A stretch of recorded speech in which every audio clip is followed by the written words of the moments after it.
Dear friends, welcome back one click. दोस्तों, आज की वीडियो में बात करेंगे आप किस प्रकार राजस्थान वनपाल भर्ती 2026 में आवेदन कर सकते हो। आवेदन करने की प्रक्रिया दोस्तों वही रहेगी। उसमें चेंजेस ये हुआ है कि दोस्तों आपको 10वीं और 12वीं की मार्कशीट डिजी लॉकर से वेरीफाई करनी होगी, या फिर आपकी मार्कशीट पुरानी है तो आप मार्कशीट की डिटेल फिल करके उसे स्कैन करके अपलोड करना होगा। तो दोस्तों, किस प्रकार आप आवेदन कर सकते हो। सबसे पहले आपको दोस्तों एसएससी आईडी ओपन कर लेनी है। एसएससी आईडी ओपन करने के बाद में दोस्तों आपको रिक्वायरमेंट पोर्टल पे आ जाना है। रिक्वायरमेंट पोर्टल पे आते हैं दोस्तों, यहाँ पे इस प्रकार का आपका पेज होगा। यहाँ पे आते हैं दोस्तों, आपको ऑन गोइंग रिक्वायरमेंट पे नीचे दिख जाएगा। यहाँ पे सारी वैकेंसी होती है। तो यहाँ से दोस्तों आपको फॉरेस्टर चुन लेना है। चुनने के बाद दोस्तों आपसे ये सीईटी के एप्लीकेशन नंबर मांगेगा, तो आपको यहाँ से माय रिक्वायरमेंट में जाके कॉपी करके पेस्ट कर देना है और सबमिट कर देना है। सबमिट करते हैं दोस्तों, यहाँ पे फॉरेस्टर लिखा जाएगा, आपको इस पे क्लिक करना है। क्लिक करते हैं दोस्तों, आपका ओटीआर डाटा रिव्यू होगा। यहाँ से आप प्रोसीड कर सकते हो, या फिर कोई इसमें कोई गलती हो तो आप उसे अपडेट भी कर सकते हो। तो सिंपली आपको आपको प्रोसीड कर देना है। प्रोसीड करने के बाद में डिटेल फिल होगी, जो कि बड़ी बड़ी आती है। कुछ एक डिटेल आपको भरनी होती है, जैसे मैरिड अनमैरिड, यहाँ पे व्हाट्सएप वाले मोबाइल नंबर, और यहाँ पे आपको बच्चों की संख्या अगर हो तो आपको लिखी देनी है, नहीं हो तो आपको यहाँ पे 00 कर देना है। उसके बाद में व्हाट्सएप मोबाइल नंबर आपको यहाँ पे दे देनी है। उसके बाद दोस्तों नीचे आ जाना है। आपका एड्रेस भी दोस्तों बराबर आ जाएगा, आपको नेक्स्ट कर देना है और यहाँ से यस कर देना है। उसके बाद में अधिवास विवरण आएगा दोस्तों। अगर आप कहीं से पूर्व विस्थापित हो तो आपको यस करना है, नहीं तो आपको नो करके नीचे आ जाना है। विशेष श्रेणी में अगर हो तो यस करना है, नहीं तो आपको नो करना है। नोट एप्लीकेबल पे क्लिक करके नेक्स्ट कर देना है। नेक्स्ट करते हैं दोस्तों आपका अगला पेज मोस्ट इंपोर्टेंट दोस्तों इस प्रकार का आपके सामने आएगा। सेकेंडरी और सीनियर सेकेंडरी नॉट अवेलेबल। तो आपको दोस्तों यहाँ पे वेरीफाई 10वीं और 12वीं मार्कशीट को करना होगा, जो कि डिजिटल लॉकर से होगी। तो दोस्तों सबसे पहले आपको यहाँ से दोस्तों ओके कर देना है। ओके करते हैं, इस प्रकार का पेज होगा, जिसमें आपको कैंडिडेट नेम, फादर्स नेम और मदर्स नेम तीनों नाम आपको हिंदी में लिखने होंगे। इंटर हिंदी नेम यहाँ पे क्लिक करते हैं दोस्तों। इस प्रकार का कीबोर्ड आपके सामने होगा। आप इसी की फिलहाल तो इसी कीबोर्ड का आपको यूज करना है, क्योंकि अन्य ऑप्शन यहाँ पे काम नहीं कर रहा है। तो आपको कीबोर्ड का इस्तेमाल करके आप सावधानी पूर्वक आपका नाम, फादर्स नेम और मदर्स नेम लिख देना है। इस प्रकार से लिखने के बाद में दोस्तों आपको अपडेट पे क्लिक करना है। अपडेट पे क्लिक करते हैं दोस्तों, आपकी प्लीज कंफर्म योर डिटेल, आपका इंग्लिश में नाम और हिंदी में नाम आपको एक बार मैच कर लेना है।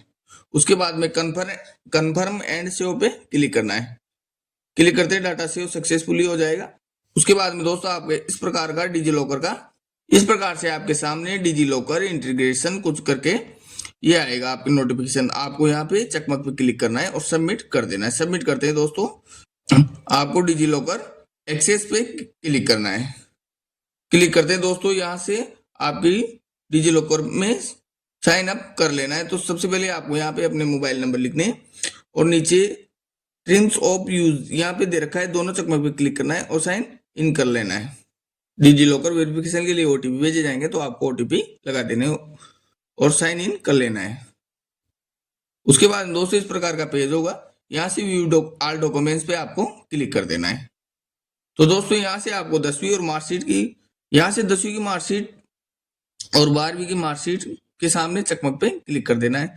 अन्यथा आप ग्रेजुएशन, RSC-IT, डिग्री, डिप्लोमा, जो भी आप लेना चाहो वो यहाँ से सिलेक्ट कर सकते हो। उसके बाद में आपको सिंपली अलाउ पे क्लिक कर देना है। या डॉक्यूमेंट्स के आगे चकमक पे क्लिक करोगे, उसकी डिटेल आपकी डिजी लॉकर से ले ली जाएगी। चकमक पे क्लिक करने के बाद में आपको अलाउ पे क्लिक कर देना है। अलाउ पे क्लिक करते हैं दोस्तों, आपको थोड़ा वेट करना है, ये प्रोसेसिंग चलेगी। इस प्रकार से दोस्तों आपके सामने आ जाएगा। जिस भी मार्कशीट को डिजी लॉकर से ले लिया गया है, जिसकी डिटेल ले ली गई है, वो ग्रीन कलर में हो जाएगा। इस प्रकार से इसकी 10वीं की मैंने कर रहा हूं, तो मेरी 10वीं की मार्कशीट की डिटेल डिजी लॉकर से उठा ली गई है, क्योंकि यहाँ से मेरा बोर्ड, रोल नंबर, मार्क्स, प्रतिशत, पासिंग ऑफ ईयर, ये सब कुछ बराबर आ चुका है। लेकिन फिर भी मेरे को इसमें कुछ एक डिटेल भरनी है। तो यहाँ से टाइप ऑफ एग्जामिनेशन दे रखा है, क्लिक करके यहाँ से रेगुलर कर देना है।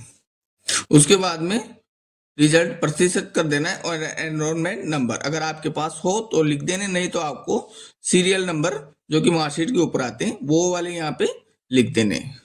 नंबर ऑफ अटेम्प्ट में 1 ईयर होता है, तो एक बार अगर एक ही बार पेपर दिया है, फेल हो गए तो 2 बार, अटेम्प्ट कितनी बार दिया है तो एक बार है यहाँ पे कर देना है। उसके बाद में सेव एंड कंटिन्यू पे क्लिक कर देना है। वनपाल में 12वीं की मार्कशीट भी मांगी गई है, लेकिन मेरी डिजी लॉकर से वेरीफाई नहीं हुई है। यहाँ से 10वीं की मार्कशीट वेरीफाई हुई तो आपको पीले कलर का ये ऑप्शन दे रखा है, आपको यहाँ पे क्लिक करना है और 12वीं की मार्कशीट भी आपको अपलोड करनी है, तभी जाके आपका फॉर्म आगे बढ़ पाएगा। यहाँ पे क्लिक करते हैं दोस्तों, 10वीं की मार्कशीट तो यहाँ से आप देख सकते हो और उसकी डिटेल भी आप यहाँ पे देख सकते हो। इस प्रकार से मेरी मार्कशीट डिजी लॉकर से ले ली गई है। उसके बाद में आपको एड एजुकेशन डॉक्यूमेंट्स पे क्लिक करना है। इसमें 12वीं पास मांगा गया है तो आप 12वीं ग्रेजुएशन कुछ भी यहाँ पे सेलेक्ट कर सकते हो। तो यहाँ से मैं 12वीं सेलेक्ट कर लूंगा, 12th कर दूंगा। हाँ, तो सबसे पहले मैं सीनियर सेकेंडरी 12th, क्योंकि 12th पास मेरे को 12th की मार्कशीट अपलोड करनी है तो 12th कर दूंगा। उसके बाद में सीनियर सेकेंडरी, उसके बाद में आपको बोर्ड सेलेक्ट कर लेना है।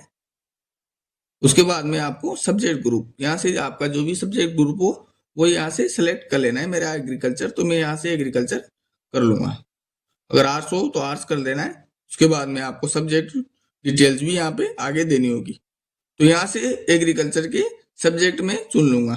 एग्रीकल्चर हो तो एग्रीकल्चर, आर्ट्स हो तो आपके सब्जेक्ट यहाँ पे आ रहे हैं तो एक एक करके जितने सब्जेक्ट हैं यहाँ पे आ रहे हैं वो चुन लेना है। अगर नहीं आ रहे हैं तो एग्रीकल्चर एक्सटेंशन यहाँ पे चुन रहा हूँ। उसके बाद में दोस्तों आपको टाइप ऑफ एग्जामिनर रेगुलर कर देना है और यहाँ से ओवरऑल रिजल्ट आपको प्रतिशत कर देना है। उसके बाद में आपको 12वीं के रोल नंबर लगा देने, एनरोलमेंट नंबर, जो कि एनरोलमेंट नंबर उसमें नहीं आते हैं तो आपको सीरियल नंबर लगा देने। उसके बाद में पासिंग ईयर, उसके बाद मैक्सिमम मार्क्स, ओबीटी मार्क्स, आपके कितने मार्क्स आए, कितने में से आए, मैक्सिमम अधिकतम मार्क्स और ओबीटी मार्क्स प्राप्तांक यहाँ पे लिखने हैं। उसके बाद नंबर ऑफ अटेम्प्ट, आपने कितनी बार में 12वीं पास की, तो एक बार में, तो एक बार में एक लिख दिया है। उसके बाद में मार्कशीट आपको स्कैन कर लेनी, जो पीडीएफ फॉर्मेट में होगी 100 KB से 600 KB के बीच में, तो आपको स्कैन 100 KB से 400 KB के बीच में, तो आपको स्कैन कर लेनी और यहाँ पे अपलोड कर देनी। उसके बाद में आपको सेव मैनुअली यहाँ पे दे रखा है, यहाँ पे क्लिक करना है। इस प्रकार से दोनों जगह आपको मार्कशीट ही अपलोड करनी है, क्योंकि सर्टिफिकेट, जिसके पास सर्टिफिकेट अवेलेबल हो वो यहाँ पे सर्टिफिकेट भी अपलोड कर सकता है। मार्कशीट एक तरफ, सर्टिफिकेट एक तरफ, अन्यथा आपको दोनों तरफ मार्कशीट ही अपलोड करनी है। उसके बाद में इस प्रकार डिस्क्लेमर आएगा, आपको चकमक पे क्लिक करना है और एग्री पे क्लिक कर देना है। एग्री पे क्लिक करते हैं दोस्तों, आपकी 10वीं की तो डिजी लॉकर से उठा ली और 12वीं की आपने कर दी। अगर आप दोनों मार्कशीट आपकी डिजी लॉकर से उठा ली तो आपको अपलोड करने की कोई जरूरत नहीं है। अन्यथा आपको दोनों मार्कशीटें अगर नहीं उठाई गई है, आपने पहले पास कर ली है, आपकी डिजी लॉकर से वेरीफाई किसी कारणवश नहीं हो पाई, तो आपको 10वीं और 12वीं की मार्कशीट इसी प्रकार से, जिस प्रकार से मैंने 12वीं की अपलोड की उस प्रकार से डिटेल भर के अपलोड कर देनी है। उसके बाद में दोस्तों आपको 10वीं 12वीं की मांगेगी। इस प्रकार आप डिग्री, डिप्लोमा कुछ भी यहाँ पे ऐड कर सकते हो, परंतु दोस्तों अपने को वनपाल का फॉर्म भरना है, उसमें ओनली 10वीं 12वीं पास मांगा गया है। तो यहाँ से दोस्तों आपको माई रिक्वायरमेंट पे चले जाना है। यहाँ पे जाते हैं दोस्तों, आपका फॉर्म आ जाएगा फॉरेस्टर डायरेक्टर रिक्वायरमेंट 2026। तो यहाँ से दोस्तों आपको अप्लाई नाउ पे क्लिक करना है। क्लिक करते दोस्तों, यहाँ से शुरू से फॉर्म आएगा, बराबर आएगा, आपको सेव एंड नेक्स्ट करते हुए आगे बढ़ते जाना है। यहाँ से दोस्तों आपने जो भी डिटेल भरी थी 10वीं 12वीं की वो यहाँ पे ले ली गई है। यहाँ से आपको रोल नंबर, पासिंग ईयर, प्रतिशत और व्यू डॉक्यूमेंट्स का भी ऑप्शन यहाँ पे दे रखा है। तो यहाँ पे क्लिक करके आपको अपने डॉक्यूमेंट्स 10वीं 12वीं की मार्कशीट भी आप देख सकते हो, अन्यथा आपको नेक्स्ट करके आगे बढ़ जाना है। यहाँ पे जैसे आप क्लिक करोगे व्यू डॉक्यूमेंट्स पे तो आपकी मार्कशीटें आपको दिखाई पड़ जाएगी, स्कैन की हुई और डिजी लॉकर से उठाई हुई दोनों मार्कशीटें को आप देख सकते हो। उसके बाद में आप नेक्स्ट पे क्लिक करोगे और डिस्क्लेमर आएगा, आपको पुष्टि करना होगा और सबमिट पे क्लिक कर देना है। क्लिक करने के बाद में दोस्तों आप नेक्स्ट पेज पे पहुंच जाओगे। यहाँ से आपका फोटो, हिंदी वाला सिग्नेचर, इंग्लिश वाला सिग्नेचर और थंब, सारी चीजें यहाँ पे आपको दिखाई पड़ेगी। तो आपको यहाँ से नेक्स्ट कर देना है। उसके बाद में दोस्तों आपका प्री फॉर्म खुल जाएगा। यहाँ पे आपको फॉर्म को एक बार फिर से दोबारा मिला लेना है। उसके बाद में घोषणा पे चकमे पे क्लिक करना है और फाइनल सबमिट कर लेना है। चेंजेस दोस्तों इसमें हुआ है कि इंग्लिश के साथ में हिंदी के सिग्नेचर भी आपके नीचे दिखाई पड़ेंगे इस प्रकार से। इसके बाद में दोस्तों सिंपली आप फाइनल सबमिट करके अप्लाई कर सकते हो। मिलते हैं दोस्तों अगले वीडियो में, जब तक के लिए धन्यवाद।